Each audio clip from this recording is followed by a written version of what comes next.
How much contradiction does the Charter of the United Nations and Islam have? We take what Abdullah ibn Abbas, he said, because he is Sahabi, from the greatest of the Mufassirin. He said to take jizya from the Ahlul Kitab. Completely contradicts, my dear brothers, the articles of the United Nations. Article 2, paragraph 1 says the organization is based on principle of sovereignty and of equality to all of its members. Equality to all of its members. Is there such a thing in Islam? Is there equality of faith? A shocking turn of events. Elon Musk, a man who rarely, if ever, talks about Islam, just posted a video of an Islamic professor on his Twitter account. At first, people were stunned. Could the world's richest man be showing interest in Islam? But hold on. Once you see what clip he shared, you'll realize there's a much deeper reason behind it. And trust me, it's not what you might think. In Islam, is there equality of faith? If we look to one hadith of Rasulullah sallallahu alaihi wasallam, on the authority of Abu Huraira, Sahih Muslim, so no Sunni Muslim can really argue against Sahih Muslim or Sahih Bukhari. Rasulullah said, don't greet the Jews and the Christians before they greet you, and when you meet any of them on the roads, force them to go on the narrow side of it. And Imam Malik, he said the same thing as well.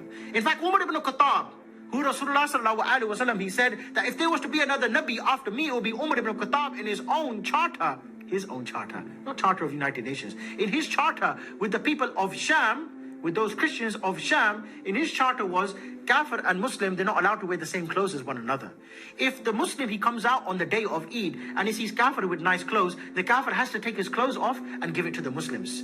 The Kafir, when he walks inside the street, he has to wear a red belt around his neck, and he has to have his forehead shaved, and he has to wear two shoes which are different from one another.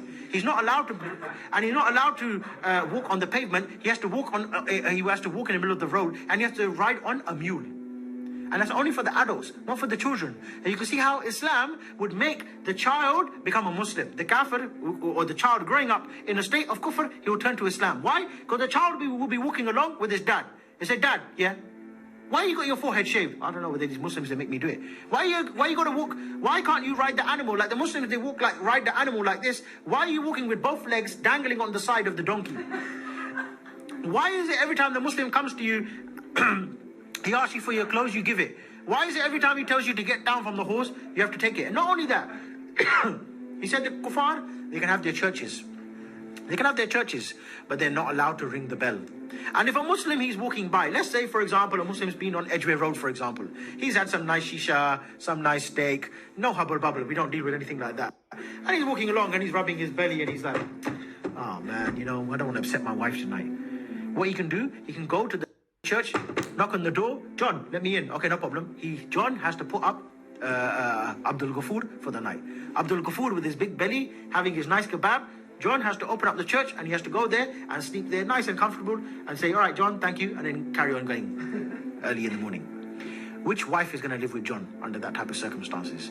What kind of honoring is this for me to live with John and Abdul Ghafoor comes every Friday night and sleeps in our bed as well? Of course.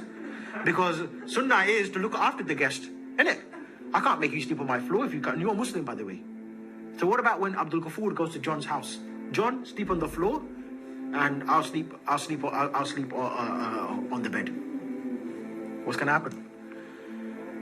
Tracy's gonna be on the floor thinking, my husband, he's got a forehead shaved, and this one, look at this one, Khatab, mashallah. Which one's more attractive? We're not gay, but I'm just saying. A man with his forehead shaved and one belt around his neck and two different colored shoes, or Amir Khattab. Amir Khattab, we're talking about here now, with that nice Chechen hat, big beard, a bit to the side, yeah? And he's got the badges there, la ilaha illallah, la ilaha illallah, yeah? And he's got a big gun, and he's got a big camouflage jacket on, nice boots, gloves as well. Even if he's got a couple of fingers missing, still looks attractive, yeah? What's Tracy gonna do?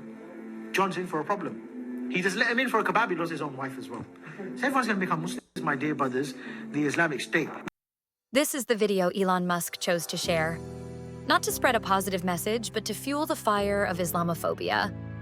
In the clip, a so-called British Islamic scholar speaks about how Muslims should supposedly mistreat non-Muslims under Islamic rule, quoting references from Islamic texts to justify his claims. And now, predictably, this clip is being used as proof against Islam, as if our beautiful religion promotes hate and division. But let's pause and ask the real question. Why did Elon Musk, out of his incredibly busy schedule, take the time to search for and amplify this one hateful voice? Why was he so quick to highlight a figure that most Muslims have never even heard of, while completely ignoring the respected Islamic scholars who preach peace, justice, and coexistence? This is not the first time we've seen this pattern. Those with power and influence always seem eager to misrepresent Islam, cherry-picking the most extreme or unknown individuals and presenting them as representatives of an entire faith. And why? Because it helps them push their agenda, portraying Islam as a threat to justify unfair policies, surveillance, and discrimination against Muslims. But let's flip the script. If Elon Musk truly wanted to educate the world about Islam, why doesn't he share the teachings of renowned scholars who promote peace and justice? Why not amplify the voices of figures like Mufti Menk or Omar Suleiman, scholars who have a global following and consistently call for kindness and respect for people of all faiths? Islam is not a religion of hatred. It is a religion of justice, mercy, and peace. The Prophet Muhammad, peace be upon him, was the best example of this. He treated Jews, Christians, and even idol worshippers with kindness. He visited the sick, even when they were non-Muslim. He showed respect and dignity to all, regardless of their beliefs. Allah himself commands justice in the Quran. Allah does not forbid you from being good and just to those who have not fought you because of religion or expelled you from your homes. Indeed, Allah loves those who act justly. Quran 68. Yet, despite this, figures like Elon Musk choose to ignore these teachings and instead promote a distorted version of Islam. And this isn't even the first time. Last year, during the UK riots, Elon Musk openly sided with anti-Islamic rhetoric, spreading negative portrayals of Muslims. But here's what's interesting. Despite the rise in hate speech from Israeli politicians and far-right groups, Musk has never posted their statements. Why is that? Could it be because of Tesla's deep connections with Israeli industries? Or his company SpaceX's collaborations with Israeli firms? Whatever the reason, the bias is clear. And it's time we expose it. May Allah protect us from the lies and propaganda of Islamophobes and guide people to the truth.